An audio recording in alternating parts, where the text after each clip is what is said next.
வணக்கம் traders, welcome to pre market report. So இன்றைக்கி நம்ம இந்த வீடியோவில் என்ன பார்க்க போகிறோம்னா, ஜூன் 27ஆம் தேதி வெள்ளிக்கிழமை நிஃப்டி, பேங்க் நிஃப்டி மற்றும் சென்செக்ஸ் வந்து என்ன நடக்கிறதுக்கான வாய்ப்பு இருக்குது அப்படிங்கிறத நம்ம இந்த வீடியோவில் டீட்டெயிலாக பார்க்க போகிறோம். அண்ட் இந்த அனாலிசிஸை நம்ம எப்படி பண்ண போகிறோம்னா, ஃபஸ்ட்டு வந்து பார்த்தீங்கன்னா நம்மளோட gift Nifty data. So gift Nifty data ஏன் இம்பார்ட்டன்ட்னா, கிஃப்ட் நிஃப்டி நமக்கு 6:30க்கு ஓப்பன் ஆயிரும். ஸோ அப்படிங்கிறனால கிஃப்ட் நிஃப்டி டேட்டா வச்சு நமக்கு இன்றைக்கி பாசிட்டிவாக இருக்குமா நெகட்டிவாக இருக்குமாங்கிற ஐடியா நமக்கு கிடைக்கும். ஒன்று. ரெண்டாவது நம்மளோட India Vicks data. So India Vicks பார்த்தீங்கன்னா நமக்கு நேற்று ரொம்ப சரிவில் இருந்திருக்கு. அப்போது மறுபடியும் சரியுமா வாய்ப்பு இருக்கா அப்படிங்கிறத நம்ம பார்க்கணும். அடுத்து மூணாவது பார்த்தீங்கன்னா நம்மளோட price action. So Nifty, bank Nifty and சென்செக்ஸோட ப்ரைஸ் ஆக்ஷனை பார்ப்போம். கடைசியாக பார்த்தீங்கன்னா நம்மளோட ஓப்பன் இன்ட்ரெஸ்ட் டேட்டா. ஸோ இந்த ஓப்பன் இன்ட்ரெஸ்ட் டேட்டாவில் நமக்கு கிளியரான அண்டர்ஸ்டாண்டிங் கிடைக்கும். எதுக்கு அப்படின்னா, மார்க்கெட்டில் எங்கே ஸ்ட்ராங்கான ரெசிஸ்டன்ஸ் இருக்குது, ஸ்ட்ராங்கான சப்போர்ட் எங்கே இருக்குங்கிறது நமக்கு அண்டர்ஸ்டாண்டிங் வரும். ஸோ இந்த நாலு விஷயத்தையும் வச்சு நமக்கு மார்க்கெட் எந்த பக்கம் போகிறதுக்கான வாய்ப்பு இருக்குது அப்படிங்கிறத நம்ம பார்க்க போகிறோம். ஸோ நம்ம முன்னாடியே சொன்ன மாதிரி ஃபஸ்ட்டு வந்து நமக்கு வந்து கிஃப்ட் நிஃப்டி டேட்டா. ஏன் கிஃப்ட் நிஃப்டி டேட்டா இம்பார்ட்டன்ட்னு நம்ம சொல்லிட்டோம். ஏன்னா கிஃப்ட் நிஃப்டி வந்து மார்னிங் 6:30க்கு ஓப்பன் ஆகும். ஓகே, அப்போது இன்றைக்கி 6:30க்கு ஓப்பன் ஆகும்போது பார்த்தீங்கன்னா ஒரு ஸ்ட்ராங்கான கேப் அப். அப்போது இந்த ஸ்ட்ராங்கான கேப் அப் நமக்கு என்ன சொல்லுதுன்னா, நமக்கு வந்து நிஃப்டி, பேங்க் நிஃப்டியில் வந்து ஸ்ட்ராங்கான புல்லிஷ் மூமெண்ட்ஸ் இருக்கிறதுக்கு சான்சஸ் ரொம்ப ரொம்ப அதிகமாக இருக்குது. ஒன்று. ரெண்டாவது, இந்த 3 நாளுமே பார்த்தீங்கன்னா 25ஆம் தேதி, 26, 27 3 நாளுமே பார்த்தீங்கன்னா நமக்கு வந்து மார்க்கெட் எல்லாம் மேலே போயிட்டு தான் இருக்குது. ஒன்று. ரெண்டாவது, நமக்கு நேற்று 3:30க்கு நமக்கு மார்க்கெட் க்ளோஸ் ஆன இடத்துலேருந்து இப்போ வரைக்கும் நமக்கு எவ்வளோ இருக்குன்னு பார்த்தோம் அப்படின்னா, நமக்கு 3:30க்கு நேற்று மார்க்கெட் க்ளோஸ் ஆகிருக்கு. அங்கேருந்து இப்போ நமக்கு ஓப்பன் ஆகிருக்கிற பொசிஷன் ஆல்மோஸ்ட் பார்த்தோம்னா நமக்கு வந்து ஒரு 450 பாயிண்ட்ஸ், அதாவது ஏறக்குறைய ஒரு 2%. அப்போது நமக்கு நிஃப்டியில் 2% வாய்ப்பு இருக்கிறது, 2% கேப் அப் இருக்கிறதுக்கான சான்சஸ் நமக்கு அதிகம். ஸோ இப்போ நமக்கு நிஃப்டி 50 பார்த்தோன்னா, நிஃப்டி 50லேருந்து நமக்கு வந்து ஏற்கனவே நமக்கு ஒரு ரெசிஸ்டன்ஸ் எங்கே போட்டு வச்சுருக்கோம்னா 26,000க்கு போட்டு வச்சுருக்கோம். ஸோ இப்போ இங்கேருந்து நமக்கு 2% அப்படின்னா ஆல்மோஸ்ட் மார்க்கெட் வந்து இந்த 26,000 தொடுறதுக்கான சான்சஸ் ரொம்ப ரொம்ப அதிகமாக இருக்குது. அப்படிங்கிறனால மார்க்கெட் இன்றைக்கி ஒரு ஸ்ட்ராங்கான கேப் அப் வந்துச்சுன்னா இவ்வளவாவது கேப் அப் வரும். ஒன்று.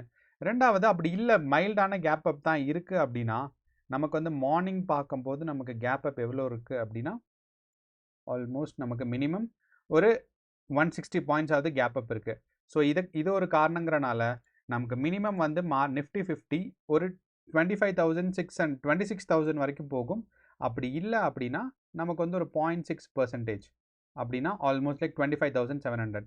ஸோ மினிமம் வந்து 25,700 ஆகுது நமக்கு கேப் அப் இன்னைக்கு நிஃப்டி 50ல் எக்ஸ்பெக்ட் பண்ணலாம். ஓகே, அப்போ நம்ம கேப் அப் எக்ஸ்பெக்ட் பண்ணிட்டோம். ஏன்னா கேப் அப் நிறைய நாள் மார்க்கெட் கேப் அப்பில் வரும், திருப்பி பார்த்தீங்கன்னா டவுன்ஃபால் ஆகும். அப்படி டவுன்ஃபால் ஆகுமா ஆகாதான்னு நமக்கு தெரிஞ்சுக்கிறதுக்கு என்ன பண்ணலாம் அப்படின்னா, நம்ம வந்து இந்தியா விக்ஸ் டேட்டாவை பார்க்கணும். ஏன்னா இந்தியா விக்ஸ் வந்து கீழே போனால் தான் நமக்கு மார்க்கெட் மேலே போகும். ஸோ அப்படிங்கிறனால இந்தியா விக்ஸ் வந்து இந்த பொசிஷன்லேருந்து ரெட் கேண்டில்ஸ், அதாவது டவுன்ஃபால் வந்துச்சு இல்லைனா மேலே போகாமல் இருந்தாவே போதும். ஸோ மேலே போகாமல் இருக்குன்னா ஒன்றா சைட்வேஸ் மூமெண்ட், அப்படி இல்லைன்னா டவுன்ஃபால். இது ரெண்டில் எது நடந்தாலும் நமக்கு நிஃப்டி அண்ட் பேங்க் நிஃப்டி வந்து மேலே போகிறதுக்கான சான்சஸ் இருக்குது. நிஃப்டி, பேங்க் நிஃப்டி மற்றும் சென்செக்ஸ் மூணுமே வந்து மேலே போகிறதுக்கான வாய்ப்பு இருக்குது. அப்படிங்கிறனால நமக்கு வந்து மார்க்கெட் இன்றைக்கி பாசிட்டிவாக ஓப்பன் ஆகி இந்தியா விக்ஸும் பார்த்தீங்கன்னா பாசிட்டிவாக இருக்கக்கூடாது. ஸோ இந்தியா விக்ஸ் வந்து நெகட்டிவாக தான் இருக்கணும், இல்லைன்னா சைட்வேஸ் மார்க்கெட் போகணும். அப்படி இருந்தால் மட்டும்தான் நமக்கு இன்றைக்கி மார்க்கெட் வந்து பாசிட்டிவாக போகும். Secondary confirmation.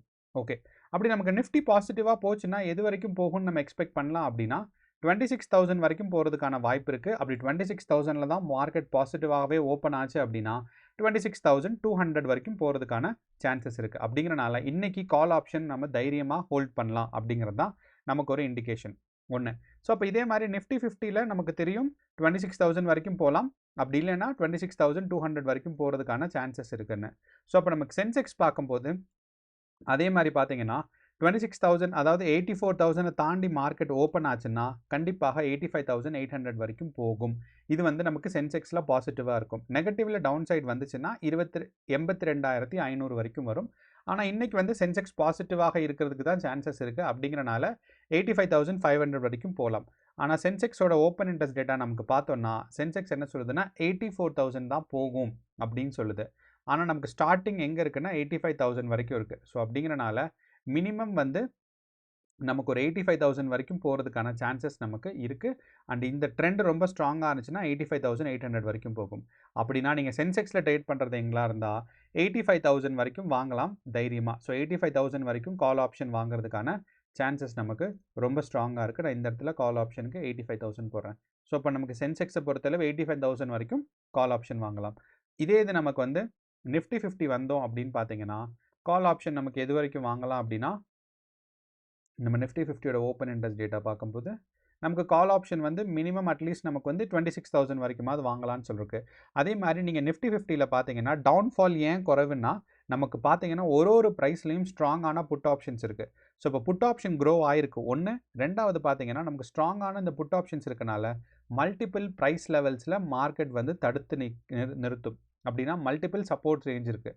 அப்படின்னா நிஃப்டி 50 இந்த ரேஞ்சிலேருந்து கீழே விழுறதுக்கு நிறையா தடங்கள் இருக்குது. ஆனால் அதே சமயம் க்ரோத்துக்கு பார்த்தீங்கன்னா அழகாக பெரிய ஸ்ட்ராங்கான கால் ஆப்ஷன்ஸ் எதுவும் இல்லைங்கிறனால மினிமம் வந்து நமக்கு 26,000 வரைக்குமோ இல்லைனா 26,200 வரைக்குமோ நிஃப்டியில் வந்து பாசிட்டிவாக போகும். அப்போ 26,000 கால் ஆப்ஷன் ரொம்ப ரொம்ப ஒரு ஸ்ட்ராங்கான அட்வைஸ் பண்ணலாம் வாங்குறதுக்கு.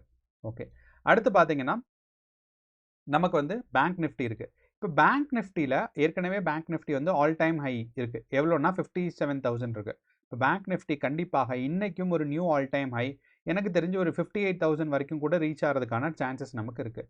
ஆனால் நம்ம ஓப்பன் இன்ட்ரெஸ்ட் டேட்டாவில் நமக்கு பார்க்கும்போது என்ன தோணுதுன்னா பேங்க் நிஃப்டியோட மூமெண்ட்ஸ் வந்து கம்மி தான். ஏன்னா சப்போர்ட்டிங் இருக்குது 57,000க்கு.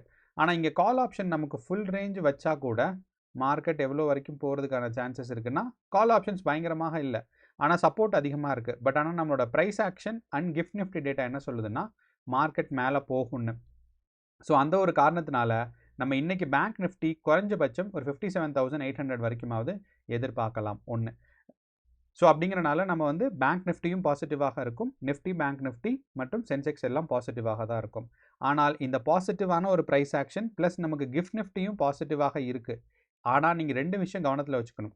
ஒன்று என்னென்னா இப்போ நமக்கு ரெக்கார்ட் பண்ணும்போது பார்த்தீங்கன்னா ஆல்மோஸ்ட் 7:30. அப்போ 7:30 வரைக்கும் கிஃப்ட் நிஃப்டி பாசிட்டிவாக தான் இருக்குது. ஆனால் 7:30க்கு அப்புறம் 9 மணிக்குள்ளே மார்க்கெட் டவுன்ஃபால் ஆகிறதுக்கு வாய்ப்பு கம்மி. இன்கேஸ் டவுன்ஃபால் ஆகுதாங்கிறத நீங்கள் செக் பண்ணிக்கணும் ஒன்று. ஸோ இப்போ நம்ம பாசிட்டிவ்னு இப்போ இருக்க சுச்சுவேஷன் வச்சு சொல்கிறோம். ரெண்டாவது பார்த்தீங்கன்னா மார்க்கெட் ஓப்பன் ஆனதுக்கப்புறம் நம்ம இந்தியா விக்ஸ் டேட்டா வந்து பாசிட்டிவாக இருக்கக்கூடாது, நெகட்டிவாக இல்லைன்னா சைட்வேஸில் சின்னதாக மார்க்கெட் வந்து டவுன் சைட் வந்தால் தான் நமக்கு வந்து மார்க்கெட் இன்றைக்கி சைட்வேஸ் இல்லைன்னா மேலே புஷ் ஆகிறதுக்கான சான்சஸ் நமக்கு இருக்குது. ஸோ அப்போ ஓவரால் பார்த்தீங்கன்னா நமக்கு இந்த எல்லா டேட்டாவும் என்ன சொல்லுதுன்னா நிஃப்டி, பேங்க் நிஃப்டி மற்றும் சென்செக்ஸ் வந்து பாசிட்டிவாக இருக்கிறதுக்கான சான்சஸ் இருக்குது. அண்ட் பேங்க் நிஃப்டி வந்து பார்த்தீங்கன்னா ஒரு நியூ ஆல் டைம் ஹையை ரீச் பண்ணும். அந்த new all time high maybe நமக்கு வந்து 58,000 இருக்கிறதுக்கான சான்சஸ் நமக்கு ஸ்ட்ராங்காக இருக்குது. ஸோ இதுதான் நம்மளோட ஒரு ஓவரால் அனாலிசிஸ். உங்களுக்கு ஏதாவது டவுட்ஸ் அண்ட் சந்தேகம் இருந்துச்சுன்னா கமெண்ட் பாக்ஸில் கமெண்ட் பண்ணுங்கள், நான் ரிப்ளை பண்ணுறேன். அண்ட் இன்றைக்கி ட்ரேடிங் செஷனுக்கு ஆல் தி பெஸ்ட். நன்றி, வணக்கம்.